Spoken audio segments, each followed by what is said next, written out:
when you're fear. There's no easy way to hear.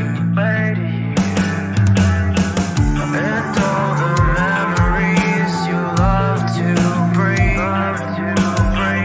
with all the things that you hate to scream. So tell me, I'm hollow on the inside. There's no trying to hide from this monster inside me. So if you try to criticize me, like the world defines me, image of what I have become. All right, and welcome back to another episode of the Browns Beat podcast. I am one half of your co-host. My name is Tristan. I'm here with my man Derek. Derek, how are we doing? This is our first podcast post Ohio State National Championship victory. How are you feeling, my guy? I'm good. It's been a wild time here in Columbus. I'll be honest, I haven't really soaked it in as much as I should. We were talking a little bit prior to the podcast because of work and everything else. I've hardly slept. I'm very tired. And a lot of people in the great state of Ohio spending a ton of money on Ohio State Championship stuff, including myself. You'll probably see me wear like 8 different styles for the next month and a half. But yeah, Tristan, it's wild. It's exciting. But like with any good thing, there's something else to it. So Yeah, man. that was crazy. Yeah, sorry. My cat, he is just wanting some attention right now. So, poor guy. Okay, he's walking away now. I'll give him love later, though. Don't worry about it. But it's great to hear. Obviously, really happy for you and your Buckeyes. But Sorry, this Tony. is a Browns channel. Sorry, Tony. I apologized to him earlier. Like, I know we joke on this podcast about Tony. I told him, I was like, man, I can't even imagine not winning a title in so long, and then you're... Yeah. But somebody had to do it.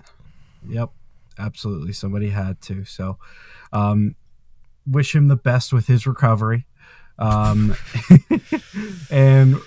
in addition to recovery, let's talk about the Cleveland Browns recovering from a miserable season. Of course, we had made some moves to our offensive staff previously, firing Ken Dorsey as well as Andy Dickerson, the offensive line coach. We already discussed our offensive line coach hire. Now it's time to discuss a promotion for Tommy Rees, who was the tight ends coordinator last year. He is now going to officially be the offensive coordinator. However, the play calling responsibilities will go back to Kevin Stefanski. Derek, tell me what your initial reaction was to this news and what your overall thoughts are with the fallout of the news. Yeah, so Tommy Rees was a very hot name. I don't think we really appreciated him as far as the value of an asset that he was this past year. But the reality of it was either he was getting this position or he was gone. And, you know, Tommy is believed to be a hot, young, up-and-coming coach in the NFL. You know, he was at Alabama prior to joining the Cleveland Browns.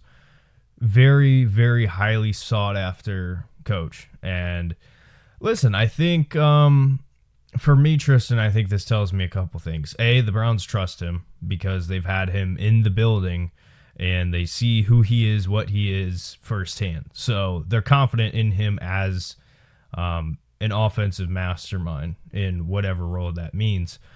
Another thing it tells me, too, Tommy Rees, going back to his time at Alabama, Nick Saban gloated about how great he was working with quarterbacks and working with the developmental process of a quarterback. Given the situation that we're in, I think that plays a part in it as well. I don't believe that it was like the key factor.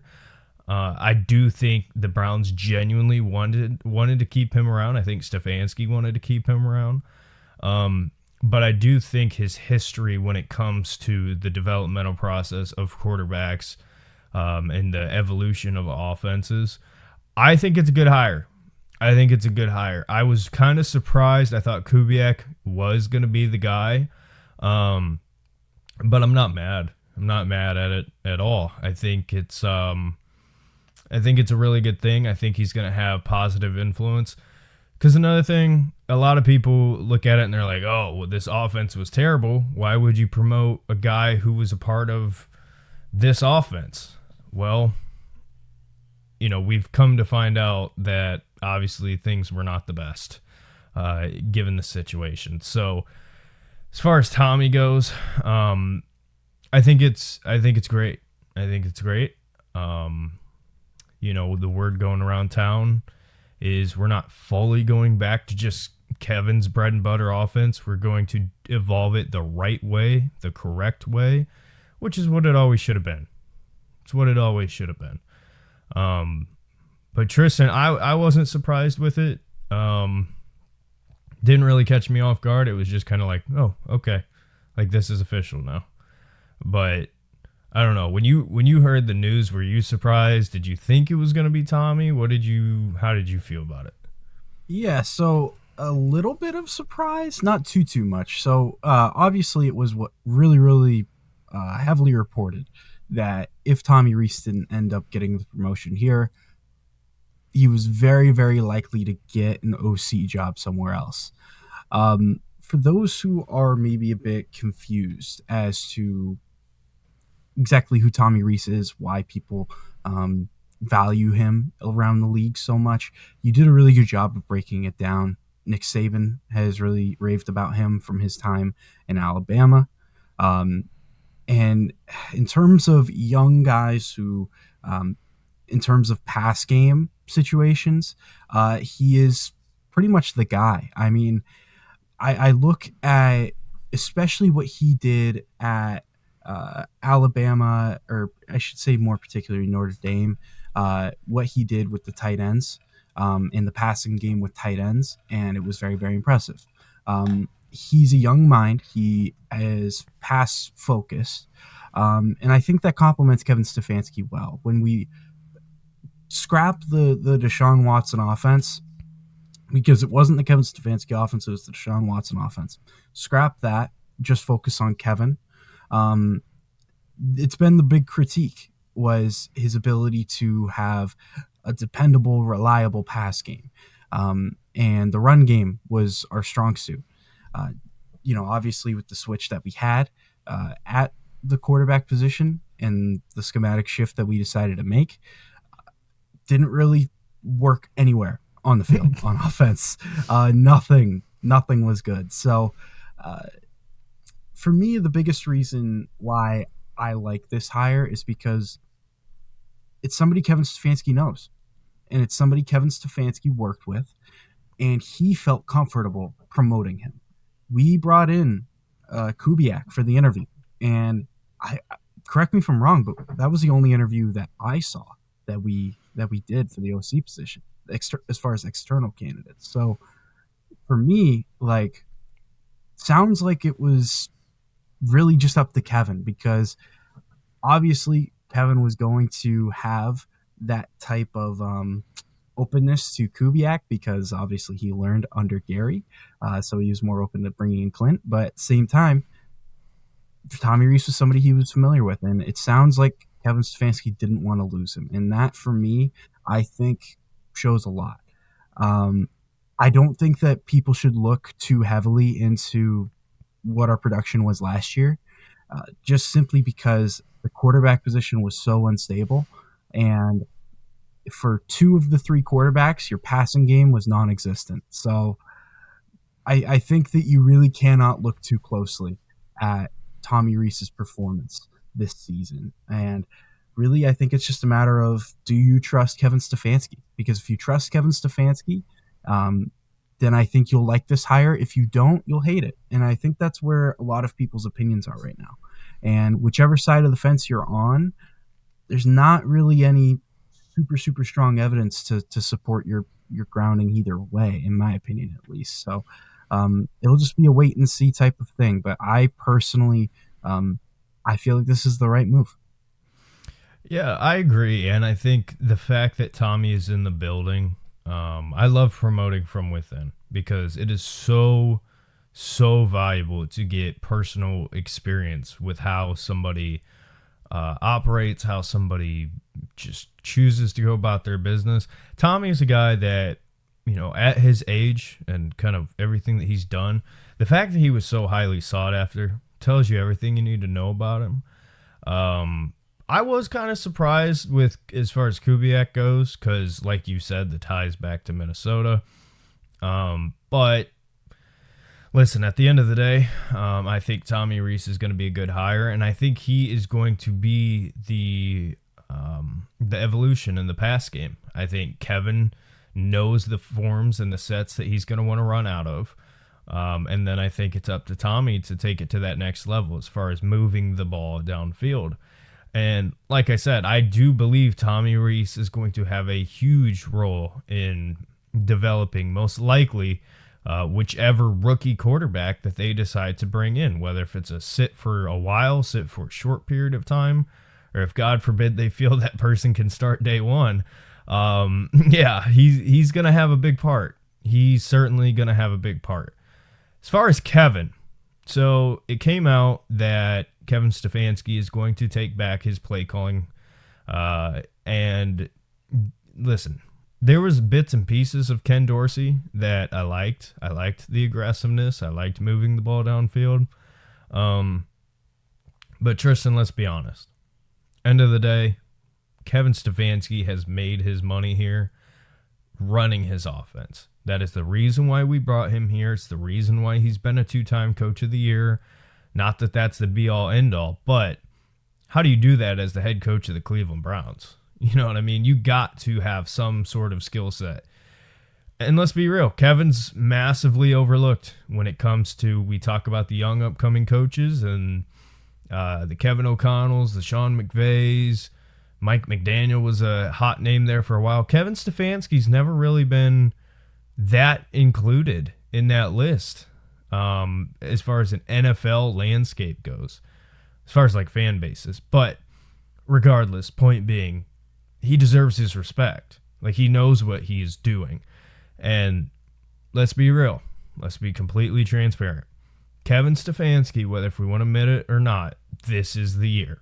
Like, you have to put things together, at least to be a competent football team, right? 3 wins last year, not going to fly this year, right? We have to be successful offensively. Last year was the worst offense in the NFL, one of the worst offenses historically in the NFL of all time.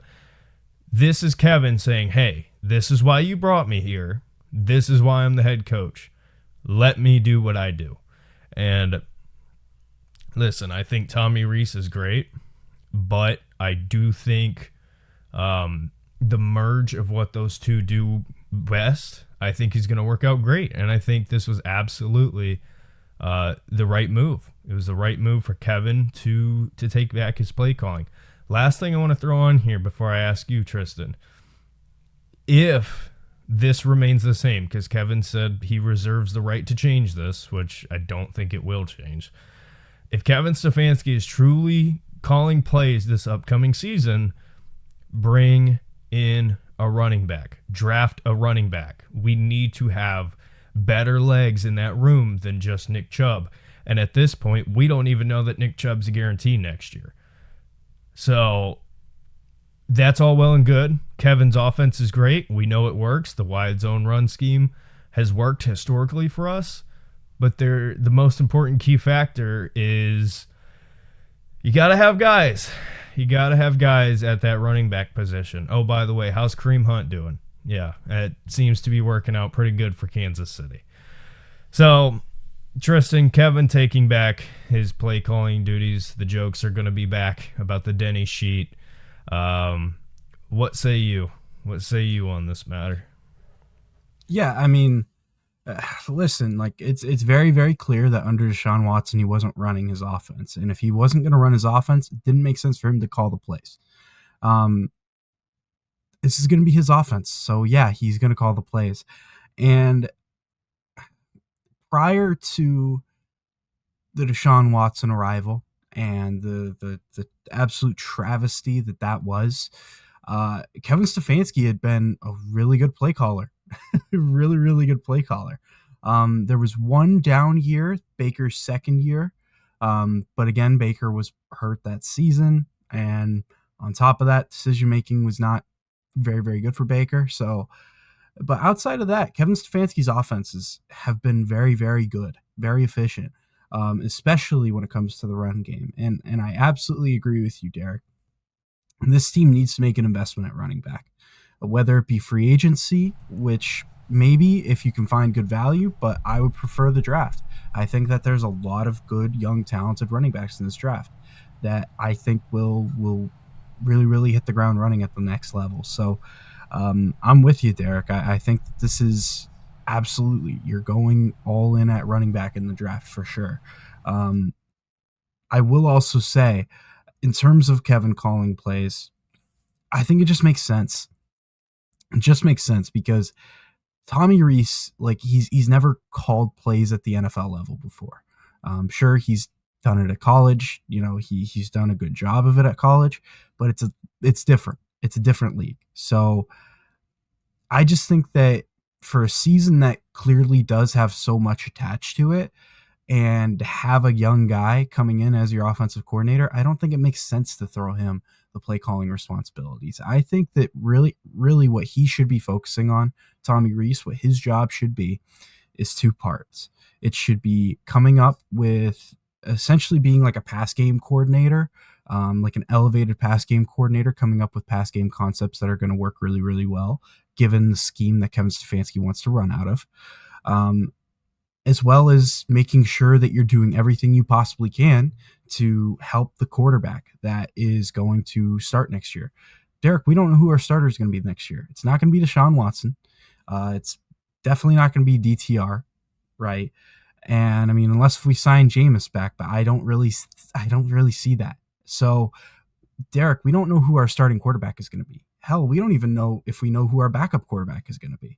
So, on top of that, you factor in all of the turnover that we're planning on having on the offensive side of the ball, we absolutely are going to need somebody in the quarterback's room that can help and really, really aid those guys in terms of understanding the scheme and becoming comfortable in it as quickly as possible. Because this AFC, it's a tough AFC.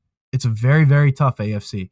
There were some good football teams that did not make the playoffs this year. I'm looking at Cincinnati. That's a good football team that didn't make the playoffs this year.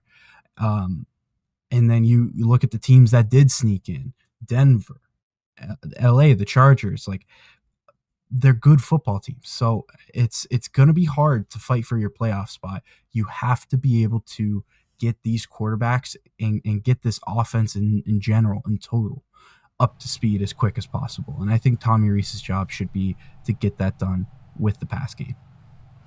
Yeah, and I think to add on to what you just said there, I think a big piece of this pie that probably goes unmentioned, when we talk about the draft and in that question, who's going to be our quarterback, guess who's been in the building during this whole evaluation process? Tommy Rees. And I know, yes, like, NFL teams aren't getting their big boards finalized midway through the year or at the beginning of the year, but at the very least they're planning and they're getting outlines and they're getting structures of, okay, if this guy's here, if we're here, this is what we could do. And yeah, it might not be finalized, but you best believe midway through the year last year they were thinking, all right, yeah, we're probably going to need a quarterback.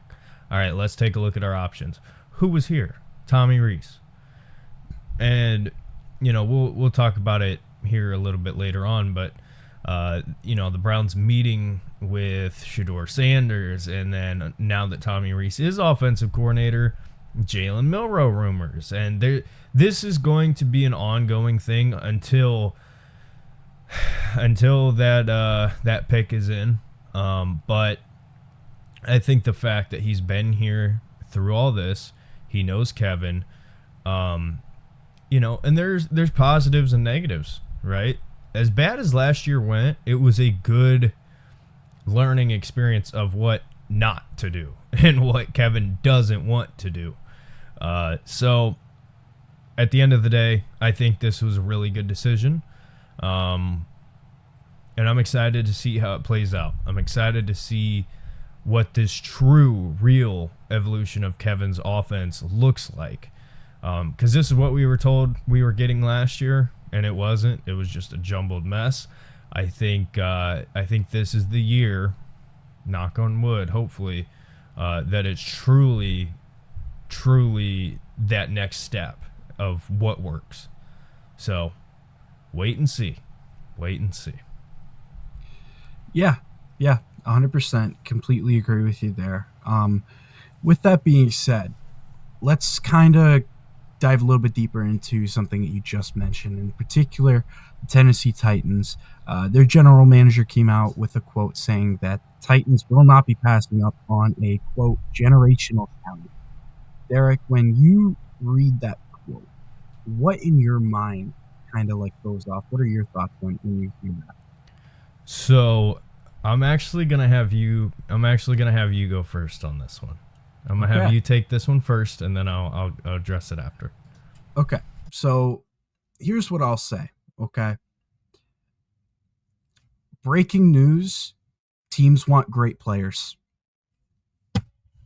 That's my thoughts. Like, I mean, you already mentioned it a little bit ago. There's no way that these GMs, these scouts, like, they don't have their big boards finalized. They don't.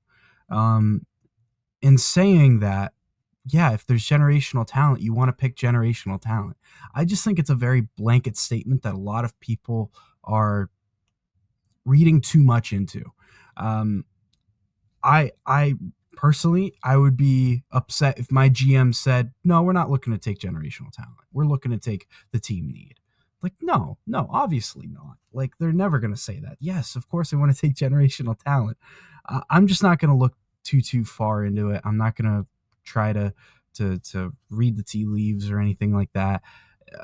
I really just think that what that means right there is they're going to pick the best player they feel is best available for their situation, which any general manager, any team will be doing the same when they step up to pick, whether it's the first pick, whether it's the last pick.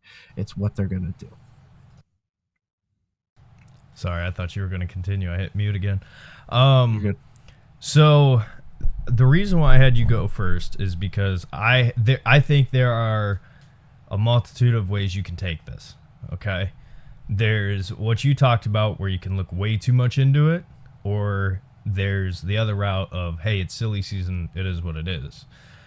Where I lie is somewhere in the middle. And I'll tell you why. And this is why I want to really explain myself. So the season ends for the Tennessee Titans, and what do you hear? They love Cam Ward. That's their guy. That's who they want. Yada, yada. There's a bunch of smoke around that. Well, a couple weeks go by. Their general manager is fired. Not immediately after the season. Not as soon as that clock hit zero. They waited a couple weeks. Then this new GM gets hired. And the first thing out of his mouth is, we're not going to pass on a generational talent if we view one there. And he talked about a blue chip prospect and those sorts of things.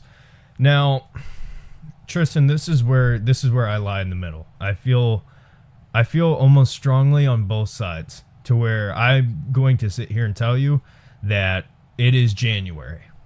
We are at the end of the January, and we got a long ways to go, right? And don't look too far into anything. However, on the flip side, I just want to point out, I think it's very strange that the Titans waited to fire their general manager until a few weeks after the season was over. That is usually not a decision that you make a few weeks after. It's usually a very quick thing. It's usually a planned thing.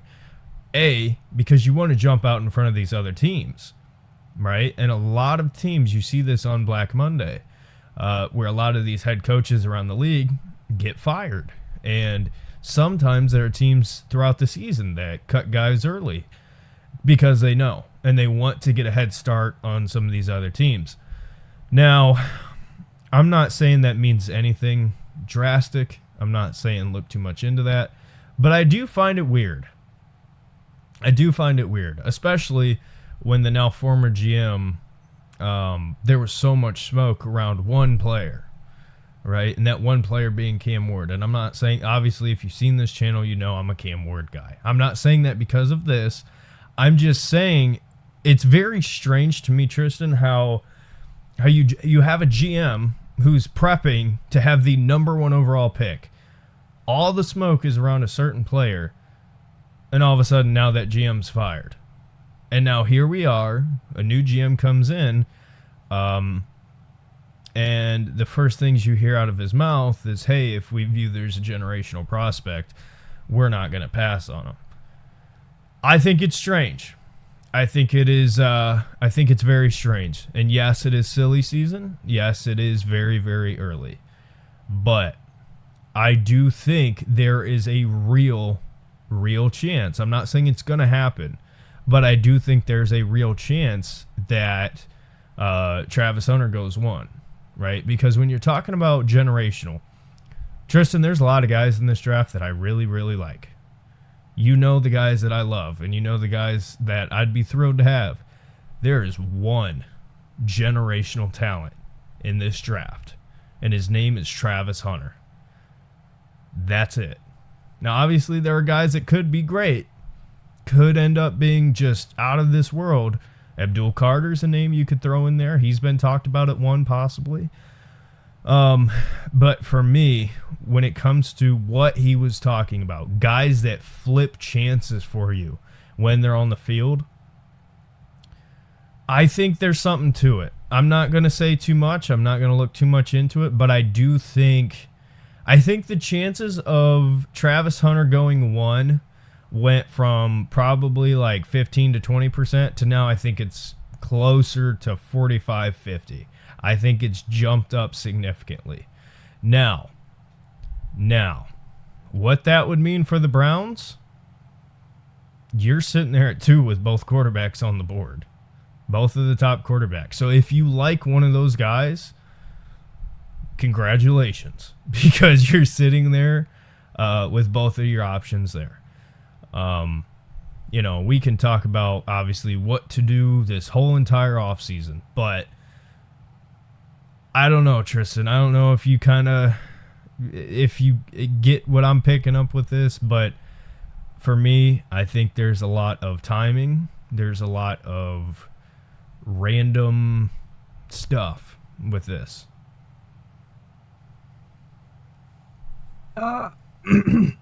Yeah, Derek, I'll be honest, no. I'm not getting that. I'll be real with you, bro. I respect your take, but this is a dude that just got hired. Like, he has not set his draft board, at least in my opinion. I think, the guy probably doesn't even know the first names of all the scouts that work for him now. Like, that's personally where I'm at, is like, that's where I think this is getting stretched a bit. But I will say, I understand why you feel that way. There is enough evidence to support, at least in my opinion, there's enough evidence to support what you're saying. And is it impossible that Travis Hunter goes 1? No, it's not impossible. I think it's very possible that you could see Travis Hunter, you could see Cam Ward, you could see Shedeur Sanders, you could see Abdul Carter. All of those guys, I think, are in play for the first overall pick. With that being said, I don't think that I don't think that a guy that just gets hired says that to the media and has an idea of who he's picking. At least that's my opinion. The other thing I will say is, in that scenario, Travis Hunter goes first overall and both quarterbacks are available at 2. Certainly, if you feel like, 1 is somebody you can't pass up, that's great. But I also want to bring something else to your attention, Derek. In 2016, the Cleveland Browns traded the 2nd overall pick to the Philadelphia Eagles. That trade package included the 2nd overall pick and a following year 4th round pick to the Eagles. The Browns got, in that same draft, the number 8 pick 77th overall, which was the third round, and 100, which was the fourth round. Then they got a first rounder the following year for 2017, and then a second round pick for the following year after that. And that was with one quarterback already off the board of the top two guys in that draft. Derek, in my opinion, with where this organization is at, and my personal opinions on the two quarterbacks that are rumored to go 1-2, I think it's best to trade out of it. Or you take best player available that isn't one of those two. But we will delve more into that a bit later. But yeah. I will say, just off rip, if that possession or if that situation occurs for the Browns, I'm all in favor of trading down, getting more assets, because it gives you an option to go for somebody later in the draft who you like, who's more of a project but you still like, or wait the following year and try to trade up for your franchise guy then. But yeah, and there's a lot of people that are reflecting that point, and I definitely see it. You know me, where I stand. I think at the end of the day, this is the big picture perspective. The Cleveland Browns won 3 football games, and you have every single player in the NFL draft except one on the board for you. And if that one guy is somebody that you think is your franchise, especially when we're talking about quarterback, but even if we're not talking about quarterback, if they think Abdul Carter is a game changer, life changer, take him. If you think Travis Hunter is a life changer, game changer for you, take him. I don't care. I'm at the point where I think there are so many people within this fan base, and I'm not saying this because you said it. It's a big, wide opinion of trade down, trade down, trade down, trade down. For me, that's great. I understand. I do. I really do. But where we are at is a 3-win football team. A 3-win football team that should not have been a 3-win football team. And you have an opportunity to pick anybody in the draft except one. And yeah, whoever that might be, you might have loved them, and they might have been your guy. And if that is the case, okay, absolutely. Take your calls, see what you can get.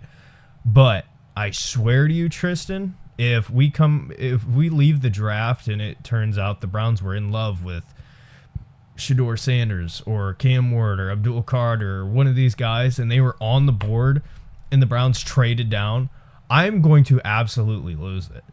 I'm going to lose it because I am so sick of this. Like, okay, we can pick up picks. That's great.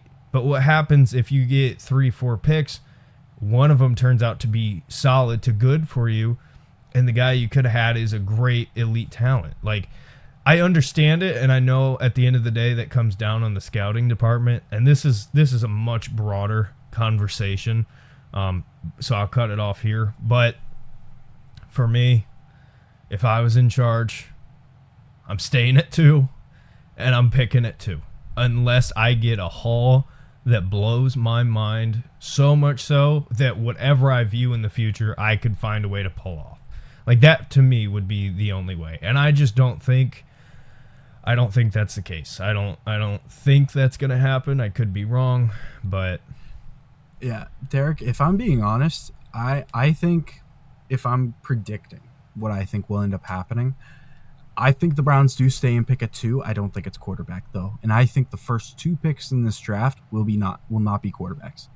That would be that's where I'm at right now, because I have a hard time believing that a new GM is going to feel comfortable taking a quarterback at 1, especially in a draft where quarterback's not that strong. It's just not.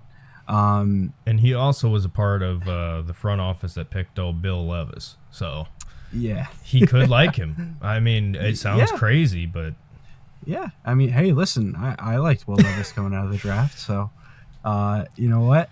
I'll hopefully he can stay by him and prove me right. That's what I'm hoping for. But you know, like, honestly, me personally, if I'm looking at who's available in the draft when we pick, what I personally would look to do I would take Abdul Carter at 2. I would. I think that you have a unique opportunity to pair a guy who is a generational talent in Myles Garrett alongside somebody who isn't quite a generational talent, but he is up there in terms of edge rushing talent. He's got it. It's debatable. It's debatable if he's generational. With Myles Garrett, it wasn't. He was a generational talent.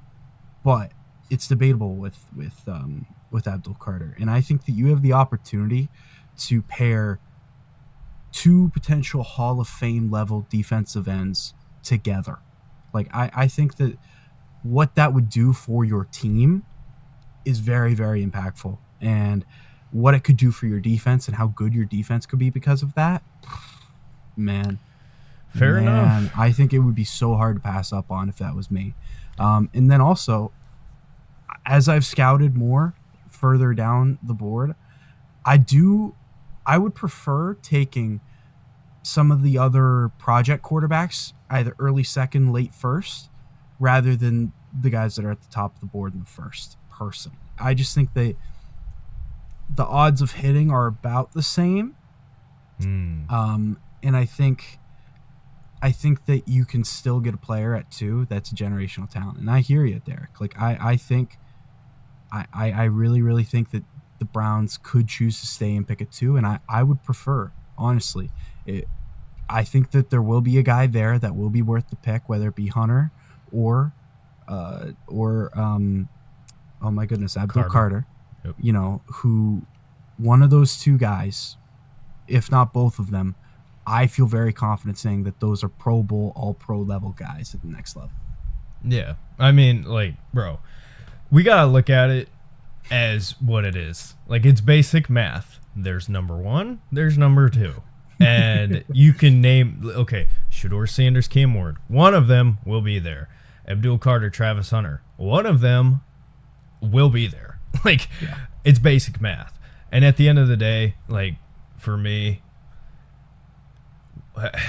I would much rather the Browns sit there at 2 and take a defensive player. I'll be a little bit confused. I will.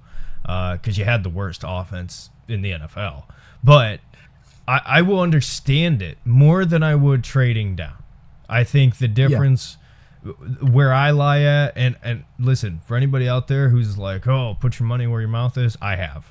And I've put way too much than I should have where my mouth is. That is how confident that I am. I think the Browns would be picking a quarterback at number 2. Could be wrong. I could be totally wrong. But at the end of the day, the biggest thing for me, Tristan, at the number 2 pick, the Cleveland Browns select. Those words I need to hear on draft night. Yeah, no, I completely get you there. And what I will say is this: if I feel like I've gotten a good read on Andrew Berry over the past couple of years in terms of what he will do, what his tendencies are. Derek, I feel pretty confident saying that if Abdul Carter's there at 2, that's our pick. Just the way that he values the edge rusher position, it's very, very clear. He's invested a lot of draft capital in that spot, and he's gotten some good rotational pieces there. Alex Wright comes to mind. You've got Isaiah. Oh my goodness, I'm forgetting his name. McGuire. Thank you. And Thomas. And Thomas is gone. Yes. Thomas is gone. Yes. Those are a couple names that come to mind. There are more that I cannot remember right now, but in particular, Alex Wright, I mentioned him. Alex Wright and Isaiah McGuire were the 2 that I mentioned. I'm trying to remember if there's others. I know there are, but I can't remember them right now. But this is a position that he values a lot, and he went out and he got Za'Darius Smith. He had went out and he had gotten Jadeveon Clowney. Like, this is a position where he sees the value there. We haven't had a home run hitter at that spot yet, right? But he has value. I really, really think. I really think that's the move that he's going to go for. Can I interest you in a possible Captain Jack Cleveland? Jack Sawyer. I'm just listen. I wouldn't mind. But What I will say is this: I don't think Jack Sawyer has I don't anywhere near either. the ceiling Abdul No. Carter does. So Also, I don't think he's going to be there at 33 or whatever. I think Jack Sawyer is a Detroit Lion at the end of the draft, and it's going to be hilarious because you're going to have Michigan Wolverine, Buckeye on the same defensive line opposite of each other, tearing it up.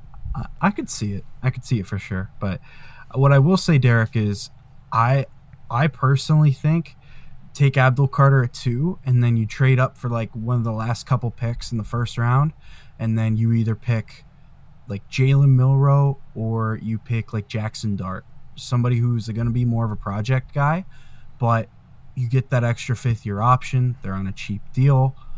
I could see that. I really could. And I think Andrew Berry, if I know Andrew Berry well, in keep in mind, he's very, very similar to like a Howie Roseman type, right? Where they're looking at positional value when they pick. I think that Abdul Carter's the guy at 2, and I'm fairly confident that they are going to look in the second round, if not trade into the first, to pick a quarterback. That's the vibe I get right now. That's just a gut feeling, personally.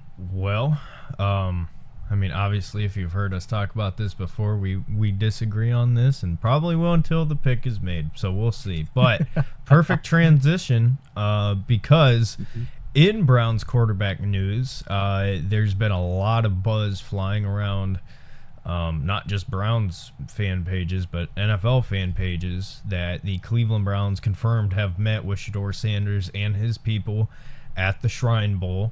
It has been reported that the Browns do not care about Deion Sanders or his opinion on the Cleveland Browns, which I gotta admit, I kind of like that. I kind of like that. Not saying it doesn't mean anything, because I certainly think it does, but I do like that. So the Browns have met with Shedeur Sanders and his people, and since the promotion of Tommy Rees to offensive coordinator, there are a lot of ties to Jalen Milroe.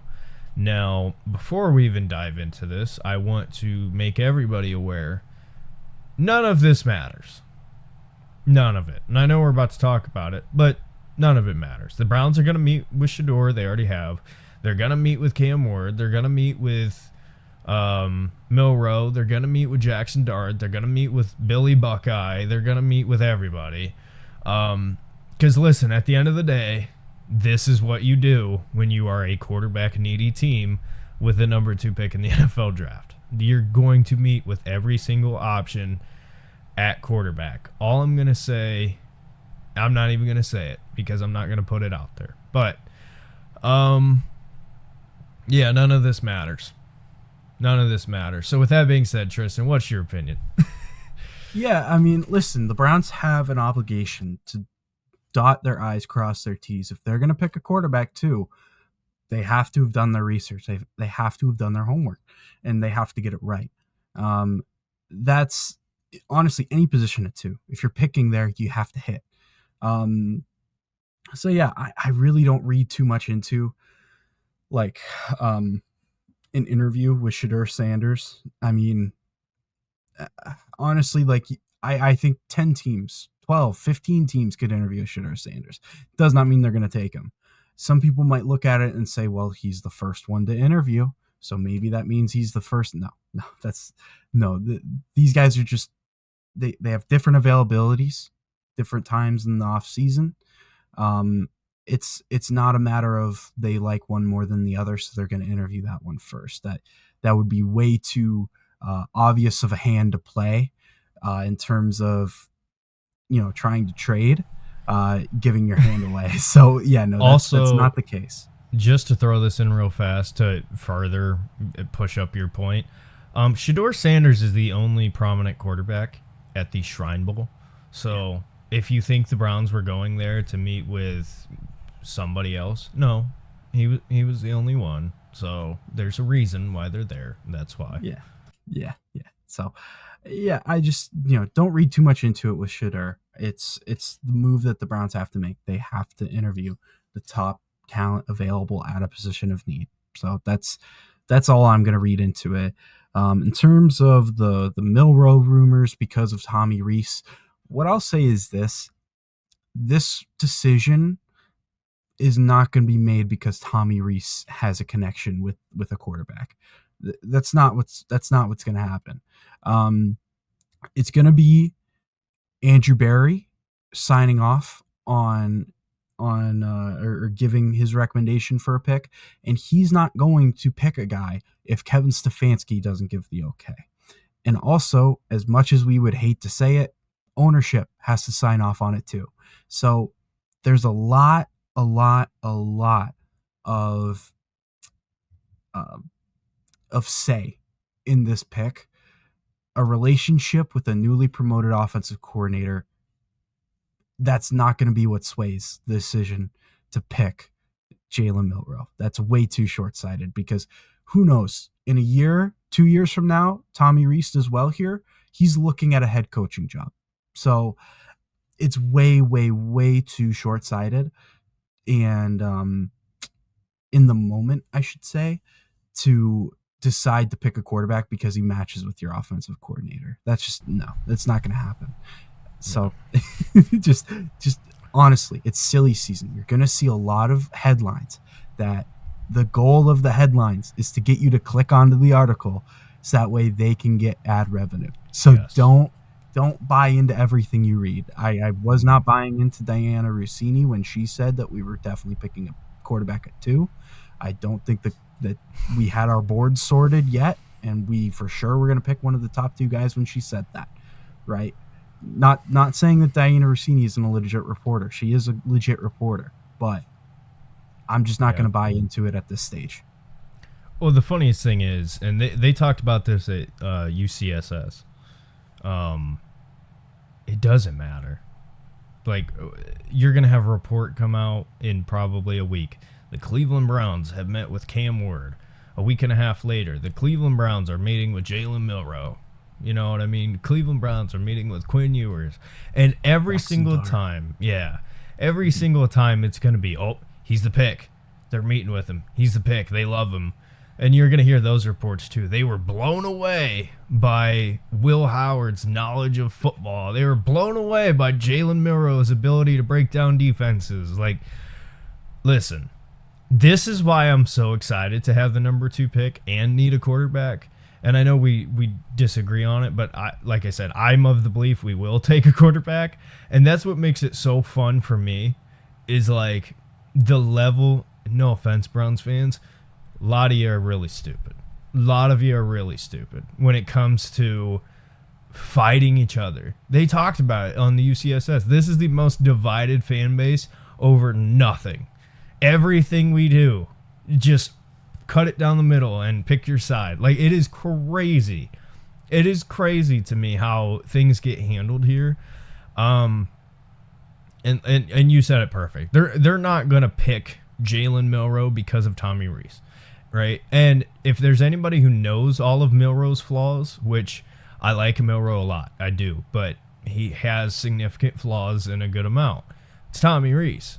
You know what I mean? So now, is that input valuable? Yes, it is, because if the Browns go the route that, you know, you're thinking they will, you know, when it comes to that Lamar Jackson type decision that the Baltimore Ravens made, do we trade back up and do we grab this guy?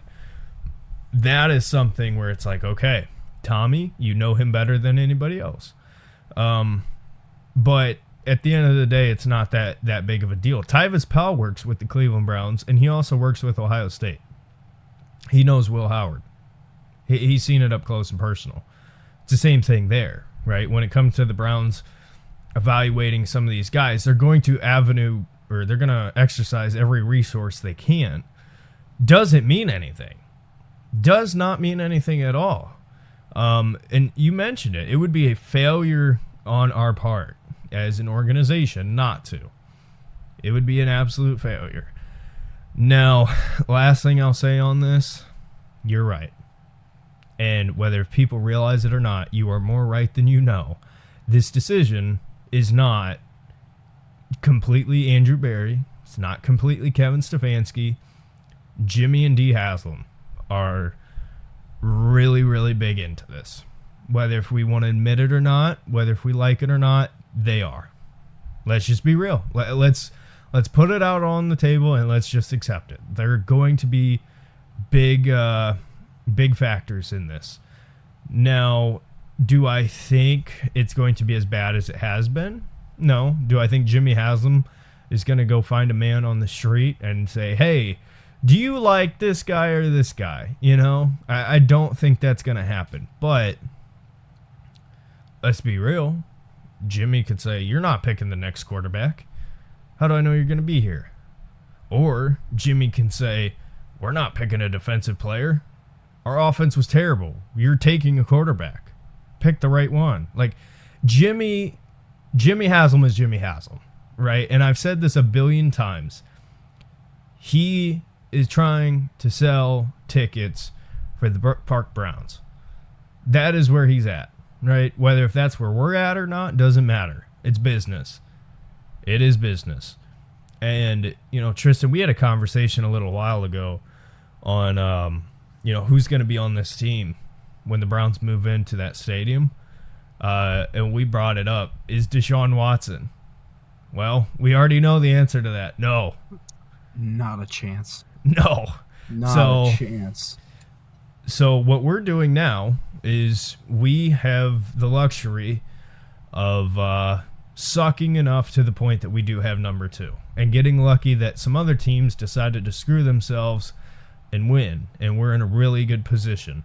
So, listen, get ready. Yeah, Andrew Berry's going to play a big part. Kevin's going to play a big part. But Jimmy and his wallet going to do a lot of yapping when it comes to this draft process. And I don't think people are ready for it. Because, Tristan, when's the last time we've dealt with this? 18? With Baker, probably. Probably. After that, we picked Greg Newsome. Sorry, I'm skipping a year. After that, we picked Jed Wills, if my memory serves me correct. Jed Wills, because Baker's rookie. Although, who did we take first round year after Baker? No, because we didn't have that pick because we traded it for Odell. So our next first round pick was Jed. Then it was Greg. That pick was Sexy Dexy, by the way. Would be great to have him on this defensive line. Lawrence. Oh, my goodness. Just a big swing and a miss, unfortunately. But at the time, it felt, oh, my goodness. Oh, yeah. My goodness. Woo. It was like, just... Browns are winning the Super Bowl. Yeah. Injected into your veins. Like. Yep. Oh, yeah, it was beautiful. But, yeah, so... Yeah, because then we had Jed, then we had Greg, and then that was it for the first round for a while because of the Sean trade. Yeah, that was it. Greg was our last first round pick. Yeah, yeah, it's. I'm really intrigued to see how this is going to go. I'm really intrigued, but I can't. All I'll say, I hear you. Honestly, listen, we're 3 months out. I'm already nervous. I'm already like nervous. Like, please don't mess this up, because I will say, I will root for the best if we do take a quarterback at 2, but from my evaluations, I don't feel confident. So, but yeah, whatever happens, I'm gonna root for the best, obviously. But yeah, oh man, it's just. There's going to be a lot of ups and downs through this whole process. Don't read too much into it. No. Just don't. So no. All I'm going to say, while we're still in the early part of this, all I'm going to say is, like, if Cam Ward is the pick, okay, it's a quarterback. It's one of the top quarterbacks in this draft. Obviously, I will be one of the poster boys for why this is a good move and why I love it. But if Shedeur Sanders is the second overall pick to the Cleveland Browns, oh boy. Tristan, get ready for ESPN coverage. Get ready for FS1 coverage. Get ready to be plastered all over everywhere, because all it's going to be is Deion Sanders' son going to work out. And the fact that it's Cleveland is going to make everything so much even crazier. I don't even know. I think he's a giant, personally. I see it. I see him being a giant. It would make sense. I think, I don't know, bro. This is the one year where it's like I try to envision it, right? This is how I handle things when it comes to the draft. Like, remember Najee Harris? He just looked like a Pittsburgh Steeler. Mac Jones, he just looked like a New England Patriot. Did it work out? No. But like, there's some players you know where they're going just ahead of time. Like Ashton Genty. I'd be shocked if he's not a Dallas Cowboy. I'd be shocked. For me, I try to envision either Shedeur Sanders, Cam Ward, Abdul Carter, Travis Hunter as Cleveland Browns. I try to envision it and picture it in my head. Abdul Carter, I can. Travis, I'll be honest, it's hard for me. Yep. It's hard for me. Shedeur Sanders, it's very hard for me. I got to be real. Cam Ward, I can absolutely see it. I mean, personally, for me, I can absolutely see it. But when it comes to trying to imagine what it will look like, whoa, it's craziness. It's craziness. All I will say is, I do still think that Kirk Cousins is our starter for next year. I feel it. I do think too. He's going to be our starter. I hope it's Geno Smith, because I could see Geno absolutely balling with us for. Oh, your mic cut out. I'll pick it up from here. So, let's end our rumble in there while Derek is finishing his getting his mic fixed. But while he's doing that, let's talk about the Super Bowl. So, obviously, nation is healing from the victory of the Kansas City Chiefs over the Buffalo Bills. And then, of course, the Philadelphia Eagles beating the Washington Commanders. So, this year's Super Bowl is going to be Chiefs versus Eagles. Just as kind of a preview for this, like, just please, Philly, do not let Kansas City do it again. I cannot stand it. I cannot. What I will say is this: I think the more talented team is Philadelphia. I think Philly's got the deeper roster. I think that when we talk about in terms of offensive skill positions and just the offense as a whole, they've got the hand up in all but maybe two positions. I think that on defense, they've got the better defense. They've got a great D-line. But at the same time, it's going to come down to two things in this game. It's going to come down to quarterback play, and it's going to come down to coaching. And I cannot sit here and say that I think that the Eagles are going to be able to outcoach and have better quarterback play than the Kansas City Chiefs. I just cannot see it. So personally, I think this is the three-peat. I think it's it. But absolutely, with all of my heart, I will be rooting for the Philadelphia Eagles, as well as the rest of the nation. They are the only chance, the only chance we have to end this. So, can you hear me, by the way? Yes, I can. Okay. There's way too many cords here, and I pulled on a cord, and it pulled everything apart. Before I even talk about this game, we knew this was going to happen, right? We just knew. We knew.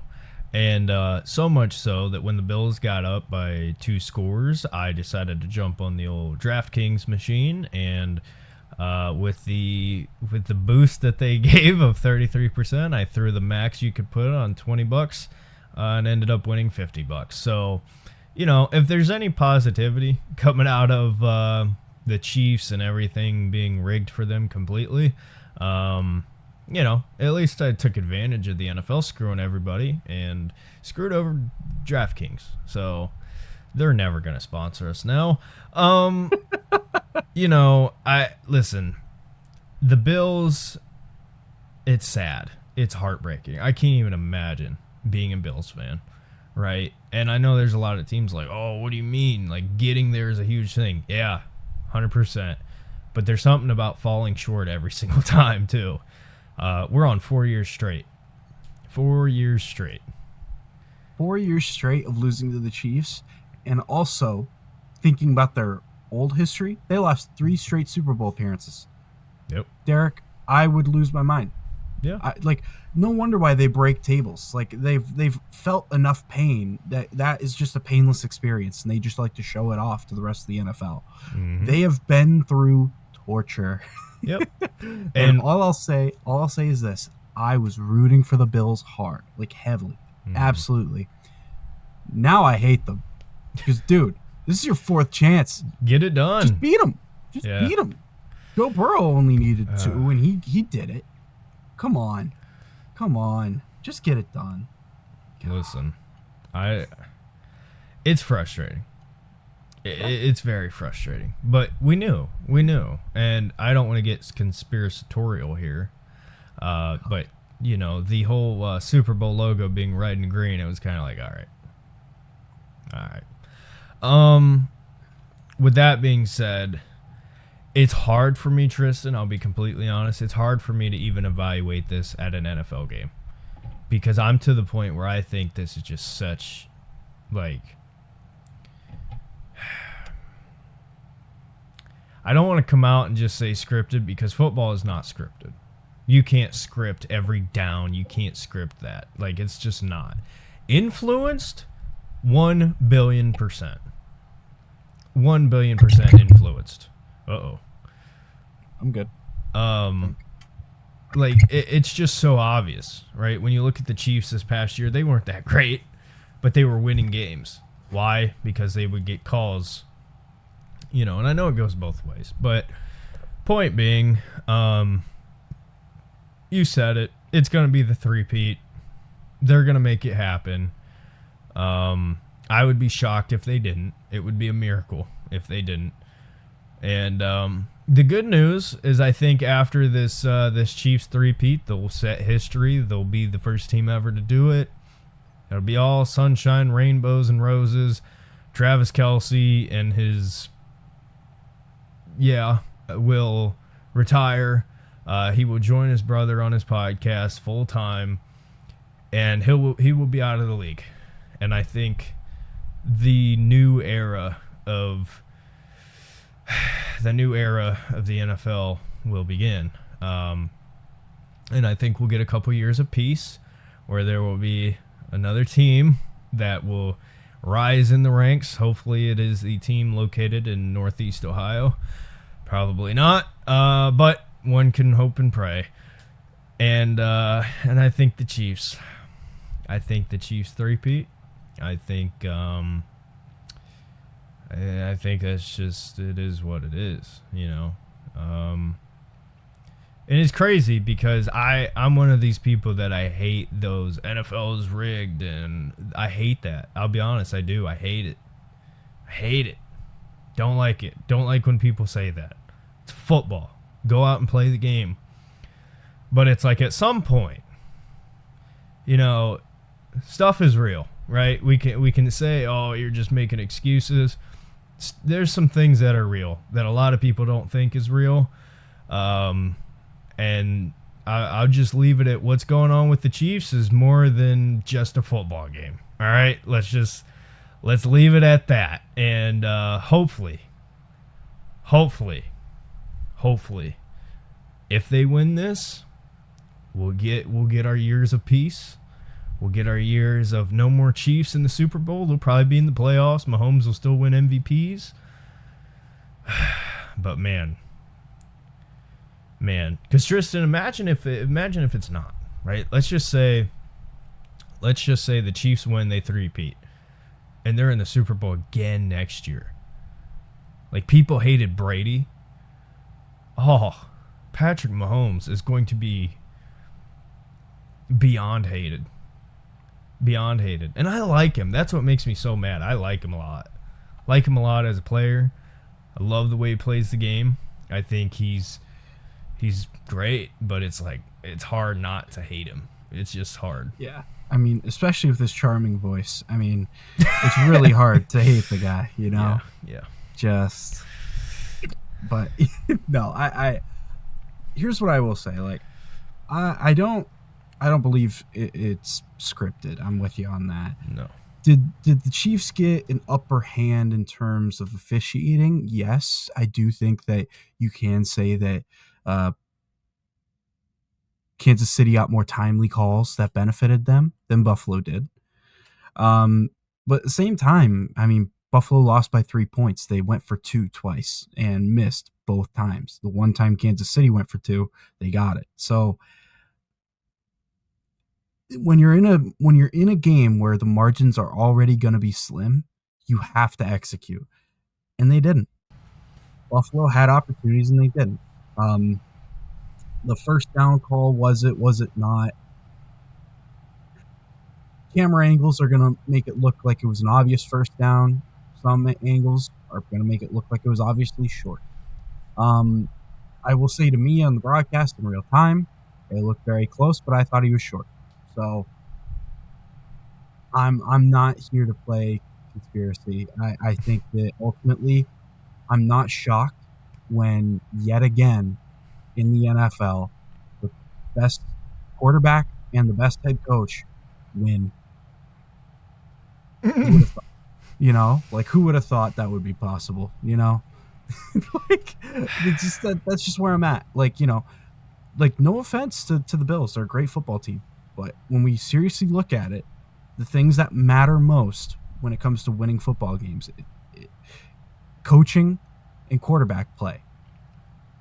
The Chiefs have better coaching and they have better quarterback play. As much as Josh Allen is amazing, and he did just about everything he possibly could have in that game, he also could have thrown multiple interceptions, and he got lucky. So, especially on the first drive. So, we can sit here and say it's rigged or whatever, but Buffalo had their opportunities. They got their breaks.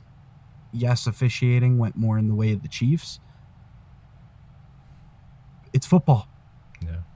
It's football. And as much as we hate to say it, it's greatness. So I would just like to take a pause for the cause here and take a flashback back to the NFL draft last year when the Chiefs got Xavier Worthy, and this was my live reaction, and everybody was like, "Oh, it's not that big of a deal." Yeah. By the way, guess who gave him that pick? The Buffalo Bills. And guess who gave the Chiefs the pick to draft Patrick Mahomes? The Buffalo Bills. It's crazy. It's crazy. Crazy, Tristan. Crazy. Like, how does this work? How does this work out? By the way, very, very, very completely off topic and random. As far as like how players got to where they were, it totally just erased out of my mind that Terrell Pryor was a Cleveland Brown, and I saw a TikTok of him just absolutely saucing up Darrelle Revis, and I was like, yeah, let's go. Got me pumped. Yeah, man. Terrell Pryor, he was good. He was good for the Browns. He was. He was good. As a wide receiver, he was good. He was good. Also love that tattoo shop, which don't know why that was such a big deal back in the day. You know what I'm talking about, right? Not a clue. Really? You've never heard about this? No. Oh, bro. Well, good. I'm glad we're recording because this is good content right here. Because this is about to blow your mind. Okay. So, Ohio State won. It wasn't. I don't believe it was. It wasn't a national championship. It was some bowl game. And his ring for that game, he paid for a tattoo. So he gave the dude his ring in exchange for a tattoo, right? Which I know it sounds crazy, but tattoos are crazy expensive. It is what it is. Well, to the NCAA, that was just the end of the world. He might as well have just nuked a town. Like, end of the world, worst thing he could possibly do. This was Tressel's last year, because this is when Tressel left and Urban Meyer came in. So Terrell Pryor was like blacklisted because of this tattoo gate. And because of this, the NCAA, which is still yet to punish Michigan for what they've done, decided to ban Ohio State from competing for a national championship. And the first year Urban Meyer was there, went 12-0 undefeated. And we could not compete for a national championship because... Really? Yes. Wow. Now, some of those details might be a little mixed up. It's been a while since I've remembered this, but go look it up. It's crazy. Wow. It's crazy. And especially one player. Yeah, bro. One and player especially in the world of NIL now, where you got players getting millions and millions and millions of dollars in one ring.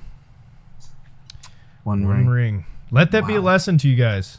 Be careful who you give a ring, because it might come back to bite you in the ass later.